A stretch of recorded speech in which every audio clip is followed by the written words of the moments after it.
শহীদ president Ziaur রহমানের জাতীয়তাবাদী আদর্শে অনুপ্রাণিত এবং দেশনেত্রী বেগম খালেদা জিয়া ও তারেক রহমানের চিন্তাধারার অনুগামী এই সাদা দল বিদ্যমান দলের অভ্যন্তরের সাংগঠনিক দুর্বলতা ও নানাবিধ অসঙ্গতির কারণে পুনর্গঠিত হতে যাচ্ছে।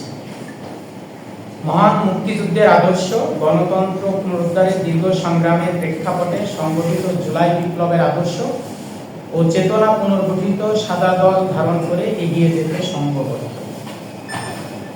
বর্তমান পরিস্থিতিতে ঢাকা বিশ্ববিদ্যালয়কে মুক্ত বুদ্ধি চর্চার কেন্দ্রবিন্দুতে পরিণত করা, রাষ্ট্র পরিচালনায় বুদ্ধিভিত্তিক সহায়তা প্রদানকারী জাতির আশা আকাঙ্ক্ষা প্রতিফলিত করা, শিক্ষা ও গবেষণার পরিবেশ উন্নত সমৃদ্ধ করা, ছাত্র শিক্ষক সম্পর্ককে আরো গতিশীল ও সমৃদ্ধ করা, সুদৃঢ় করা, একবিংশ শতাব্দীর চ্যালেঞ্জ মোকাবেলায় শিক্ষা, গবেষণা ও একাডেমিক প্রশাসনের গঠনমূলক মতামত ও সহায়তা প্রদান করা পুনর্গঠিত এই সাদা দলের উদ্দেশ্য।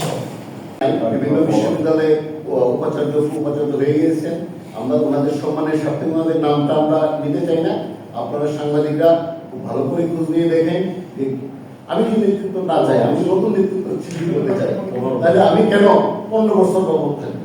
এবং আজকে তারা যুগ্ম আহ্বায়ক এবং 2 জন নির্বাচিত করে, একজন 10 বছর যাবত আছে কমিটিতে, আর একজন 15 বছর যাবত আছে। আপনারা জানেন যে বিভিন্ন বিশ্ববিদ্যালয়ে যারা, আজকেও আমি একটা বক্তব্য বলেছি, প্রথমেই বলেছি ওনাদেরকে সম্মান দিয়ে, যারা উপাচার্য হয়েছেন, উপাচার্য হয়েছেন, আপনারা কেন আসছেন এখানে? ট্রেজারার মহোদয় বিভিন্ন বিশ্ববিদ্যালয়ে, আমরা তো আপনাদের সম্মানের জায়গা দেখতে চাই, আপনাদেরকে সম্মান জানাই, কিন্তু আজকে এমন একটা ক্রুশিয়াল পয়েন্টে আপনারা কেন আসলেন? আপনারা ঠিক একইভাবে ফ্যাকাল্টিতে আপনারা নির্বাচনকে প্রভাবিত করেছেন।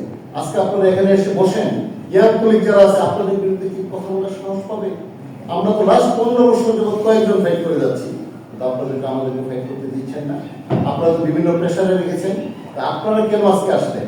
আজকে এই যে নির্বাচনকে প্রভাবিত করার জন্য, আজকে জেনারেল মিটিংকে প্রভাবিত করার জন্য শক্তি প্রদর্শনের উদ্দেশ্যে ছুটি নিয়ে বিভিন্ন বিশ্ববিদ্যালয়ের উপাচার্যগণ, উপাচার্য মহোদয়গণ, উপাচার্য মহোদয়, ট্রেজারার মহোদয়রা আজকে মিটিং এ এসে ওনারা আজকে আমাদের সাধারণ সদস্যদেরকে বা সাধারণ সদস্যদের উপস্থিতিতে যেভাবে আজকে সাদা দলের এই নির্বাচন প্রক্রিয়াকে এবং নতুন নেতৃত্ব নির্বাচন প্রক্রিয়াকে প্রভাবিত করেছেন, আমরা সত্যি লজ্জিত এবং কখনো এটা কাঙ্ক্ষিত নয়। কারণ আমরা স্পষ্ট উল্লেখ করেছি যে একজন 10 বছর আর একজন 15 বছর যাবৎ সাদা দলে কর্মী কর্মীতে আছে, 2 জন যুগ্ম আহ্বায়কের লিখিত বক্তব্য আছে।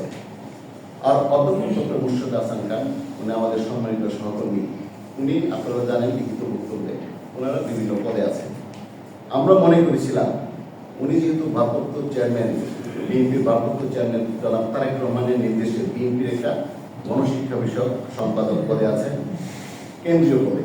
তারপর উনি আছেন ইউনিভার্সিটি টিচার্স অ্যাসোসিয়েশন অফ বাংলাদেশের মহাসচিব, উনি বিএনপি মিডিয়া সেলের সদস্য, উনি জিয়া রহমান ফাউন্ডেশনের ডিরেক্টর এমপি। আমরা ভেবেছিলাম উনি আমাদের নতুন নেতৃত্ব সৃষ্টিতে সংস্কার প্রক্রিয়াকে আমাদের সাথে অংশগ্রহণ করে একটা সুন্দর নেতৃত্ব সৃষ্টি করবেন। উনি ঢাকা বিশ্ববিদ্যালয়ের সাদা দলকে ঐক্যবদ্ধ রাখার প্রচেষ্টা করবেন। যখন দেখলাম 10 বছর এবং 15 বছর যাবৎ কমিটিতে ছিলেন, তাদেরকে নিয়ে ঐক্য করে উনি সরাসরি নির্বাচন প্রক্রিয়া অংশগ্রহণ করলেন, সেই ক্ষেত্রে আমরা আরো শঙ্কিত হয়ে গেলাম যে আমরা যে সংস্কার চাচ্ছি সেই সংস্কারটা এখন আর সম্ভব হবে না। কারণ আমরা চাই নতুন নেতৃত্ব সৃষ্টি করতে।